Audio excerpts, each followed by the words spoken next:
Shalom anak-anak, selamat pagi. Sebelum kita memulai pelajaran kita pada pagi hari ini, terlebih dahulu kita satu dalam doa, kita berdoa. Allah Bapa kami dalam kerajaan surga, tak henti-hentinya kami anak-anak-Mu datang mengucap syukur kehadirat-Mu, di mana pada pagi hari ini ya Tuhan, kami anak-anak-Mu berkumpul di tempat ini untuk melakukan pelajaran. Tetapi sebelumnya itu ya Tuhan, bimbing kami, sertai kami agar apa yang akan kami pelajari dapat kami pahami dengan baik. Terima kasih Tuhan Yesus, kami sudah berdoa. Amin. Tujuan pembelajaran kita yaitu yang pertama menceritakan tentang penciptaan hewan, makhluk hidup dan tumbuhan. Dan kemudian yang kedua menyebutkan contoh-contoh makhluk hidup dan tumbuhan. Apakah anak-anak masih ingat siapa yang menciptakan makhluk hidup ke dalam bumi dan siapa yang menciptakan tumbuh-tumbuhan? Makhluk hidup yang diciptakan oleh Tuhan Yesus Kristus ada 3 jenis. Yang pertama yaitu manusia, yang kedua hewan,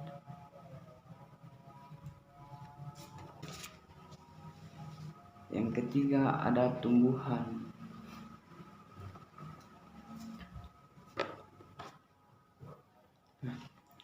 Dalam Kejadian pasal 1 ayatnya yang ke-30 sampai ke-31, tetapi kepada segala binatang di bumi dan segala burung di udara dan segala yang merayap di bumi yang bernyawa, kuberikan segala tumbuh-tumbuhan hijau menjadi makanannya. Dan jadilah demikian.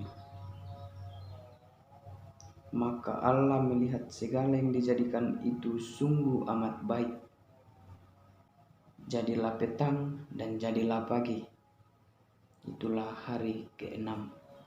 Nah, dalam masa penciptaan pada hari yang ketiga, Tuhan Allah menciptakan segala jenis tumbuhan. Nah, anak-anak, ada yang tahu jenis tumbuhan yang ada di sekitar kita? Tumbuhan yang ada di sekitar kita ada 2 jenis. Yang pertama itu tumbuhan yang hidup di darat.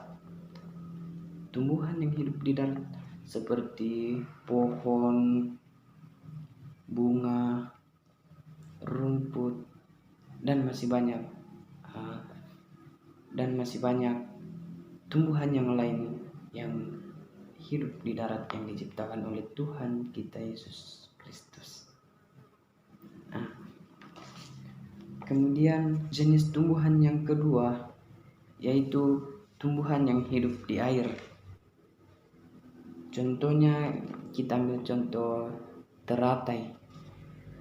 Tuhan juga menciptakan tumbuhan yang ada di dalam air.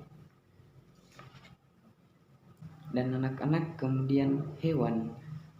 Hewan juga diciptakan dalam 2 jenis.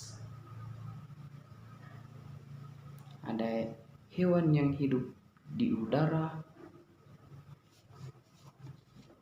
hewan yang hidup di air, dan hewan yang hidup di daratan. Contoh hewan yang hidup di udara. Contoh hewan di udara, contohnya burung itu hidup di udara. Itu. Kemudian hewan yang hidup di air, contohnya ada ikan, ada kura-kura, dan masih banyak lagi contoh-contoh hewan yang hidup di dalam air. Kemudian contoh hewan yang hidup di darat seperti kerbau, kelinci, ayam, domba, sapi, ada kuda, dan masih banyak lagi jenis-jenis hewan yang hidup di darat. Selama 2 hari masa penciptaan, Tuhan Yesus menciptakan hewan di air, hewan di udara, dan hewan di darat. Pada hari yang kelima, Tuhan Allah menciptakan hewan di air dan hewan di udara. Kemudian pada hari yang keenam, Tuhan Allah menciptakan hewan yang hidup di darat.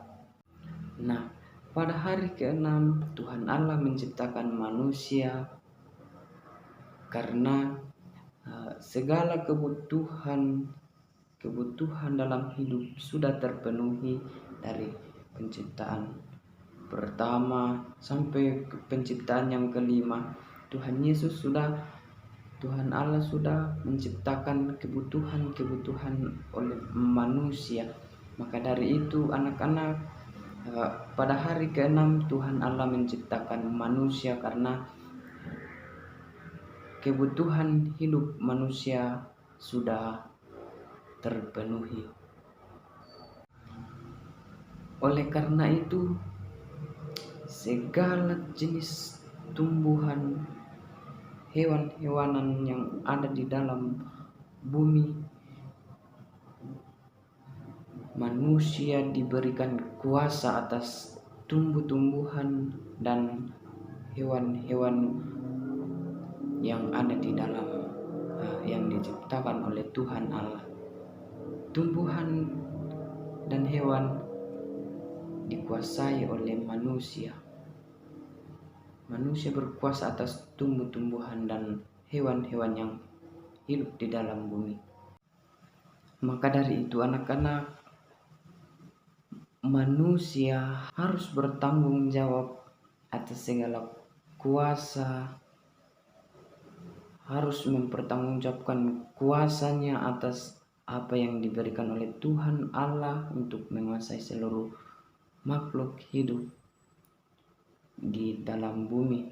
Dan selain dari sumber tumbuhan dan ikan sebagai sumber kehidupan manusia juga harus memelihara tumbuh-tumbuhan, hewan, dan lain-lain yang telah dikuasai oleh manusia. Dan semua hewan, semua tumbuhan yang ada di sekitar kita, anak-anak, sangat bermanfaat bagi kita. Oleh karena itu, sudah sepatutnya lah kita bersyukur kepada Tuhan karena telah memberikan kita segala kebutuhan, segala apa yang akan kita butuhkan dalam kehidupan kita. Untuk mengakhiri pelajaran kita pada pagi hari ini anak-anak, terlebih dahulu kita berdoa. Kita satu dalam doa, kita berdoa. Terima kasih Tuhan Yesus atas berkat-Mu dan bimbingan-Mu selama pelajaran kami pada pagi hari ini. Berkatilah kami anak-anak-Mu ya Tuhan. Semoga kami dapat mengerti apa yang telah kami pelajari pada saat ini. Tuhan Yesus, kami akan tiba saatnya kami akan pulang. Berkati kami, lindungi kami dalam perjalanan agar boleh tiba di rumah kami dengan selamat. Dalam nama Tuhan Yesus, amin. Amin. Shalom dan selamat pagi.